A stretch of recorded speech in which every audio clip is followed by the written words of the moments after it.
So we are going to go over our 1 3/4 Minuteman 200-foot load today. Gonna cover just the 200-foot because our 150-foot is going to be it's basically the same thing. It's shoulder loading 100 feet of hose.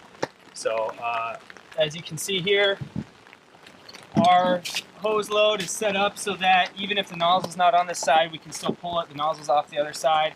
It's set up to come off as a right shoulder load, so think of this as your left shoulder, this is your right shoulder, or if you're pulling it from the opposite in the nozzle, it's going to be the bottom tab that you shoulder load. So I'm going to go ahead and start it off. I'm going to cover forward accordion, reverse accordion, V-split, and coil method to give you options.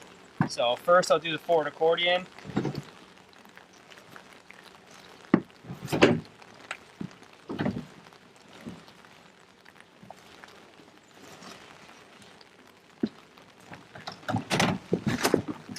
So when I step off the rig, what I want when I shoulder load is I want to keep the front as clean as I can.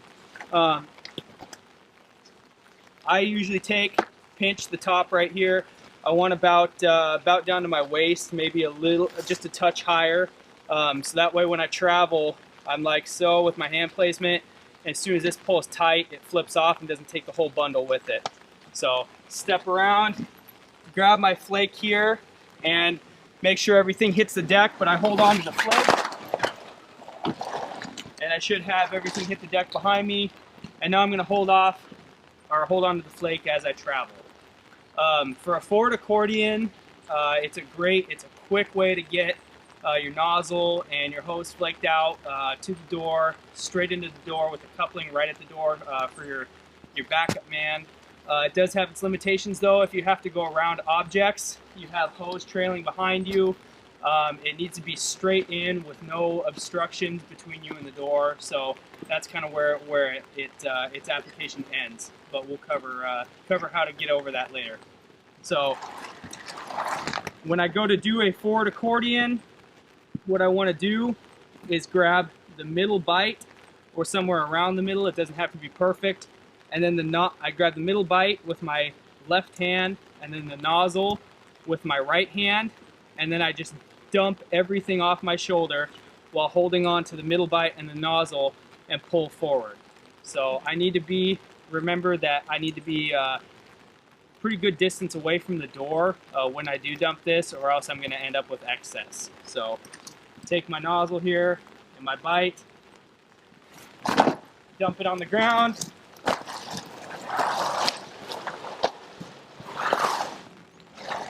So what I end up with, ideally, like so, is my nozzle and my coupling at the door. So I've got 50 feet at the door ready to go. Now, if I'm the nozzleman, I just hit the ground right here, put my knee over the nozzle, and call for water and start masking up right now. So if you're a driver and there's a little bit of a setback, like so, all he has to do is just come here, give this a quick flip out so that we're chasing our own kinks. So go ahead and charge the line.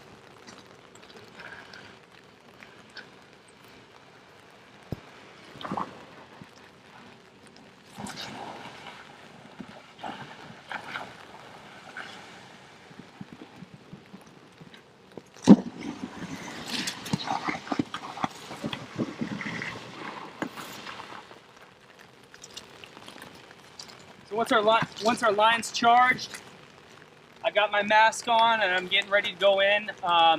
If I've got kinks in the line or anything like that, a couple quick bursts of the nozzle will take care of take care of kinks in the line by causing the line to move around, and then we're ready to go in.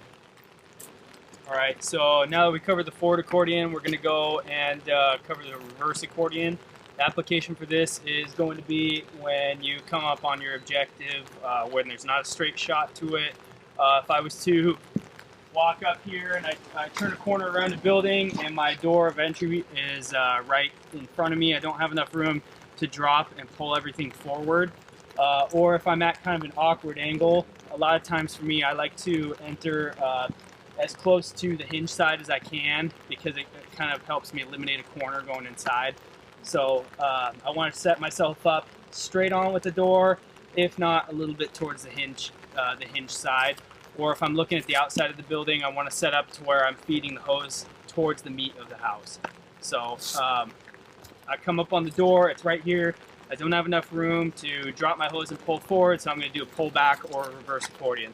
The key to this is get a good grip with both my hands and keep the front end of the bundle really neat the whole way to the ground. So I'm going to kind of hop it off and then just drag forward a little bit just so the back end straightens out. It'll give me a nice neat bundle at the front. So hop it forward like so, and then when I lay my bundle down, everything's real nice up here, and I can complete my pullback.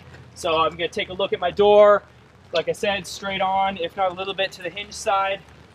I'm just going to grab a bite somewhere in the middle. If I've got some decent room back there to pull back, I can do just the middle bite and pull back. If I don't have a lot of room, I can grab a couple of bites and pull back. A lot of times what I like doing is just grabbing two, so I'll separate the pile into kind of thirds the best I can. I'll grab this bite right here, and pull back like so. And then that gives me the same thing as essentially as my accordion forward. Just I did it in a short space where my door was right in front of me, and I pulled back. So again, same thing, knee on the nozzle, call for water, and I start masking up.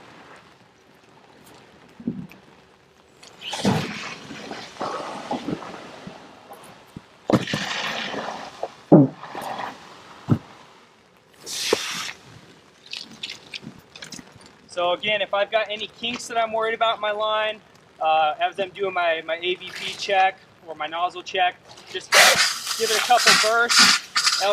It'll kind of cycle some of the kinks out of the line by minimally water hammering the hose. So that's a pullback or reverse accordion. All right, so we covered the forward accordion, reverse accordion or pullback, and now we're going to cover the V-split, which is basically a version of a pullback or reverse accordion. So I come up on my door again. I've been traveling. I let go the skid load on the bottom, and now I get to my point of entry, my door. Maybe I'm on a porch or something like that, and I don't have a ton of space. My door is right there, close to me. Forward accordion's out, and I want to do maybe a shorter. I want to do a shorter stretch inside, flake it out, and so my door's close. Hinge side again, or look at where the meat of the structure is, where I'm going to be entering, and set myself up for success to eliminate a corner the best I can. So with a V-split, all I'm doing is I'm taking my left hand to the top, and I'm splitting the bundle into two sections the best I can, or splitting the bundle in half. If it's not exactly half, that's totally fine, but I want to try to get kind of as close to half as I can. So right there, left hand top, right hand on the bottom, like so. And all I do is I, again, maintain my grip. I hop it off my shoulder and just pull it just a touch, and it's going to expose a middle bite. So separate it, hop it off my shoulder, and then pull the bundles like so, and then I just set them down. So now, again, what it gives me is clean front end of the bundle. I'm not too worried about the back. It exposes the middle bite, or that coupling, that 50-foot mark coupling. So I can have a few options here. I can take the coupling and go back. If I've got a lot of space, that's a good option a lot of times. It's quick. I pull back and then whip the coupling forward with my coupling at the door like I usually want. Another option which I like, again, is I can take one from each stack. So I take the middle bite out of each stack, and I just draw them back. And what that's going to give me is a shorter stretch, where if I've got a tighter space or maybe a tight front lawn or something like that, a lot of bushes, I don't want to set up the guys that are going to be pushing the hose in behind the nozzle.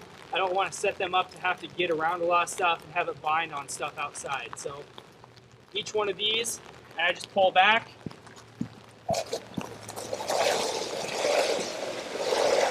Like so.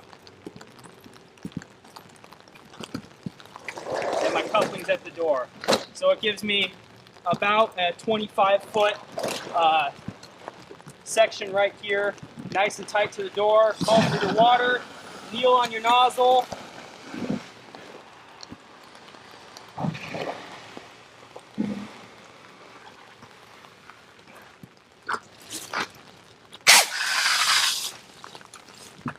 And then I'm ready to go in. So that's a V-split.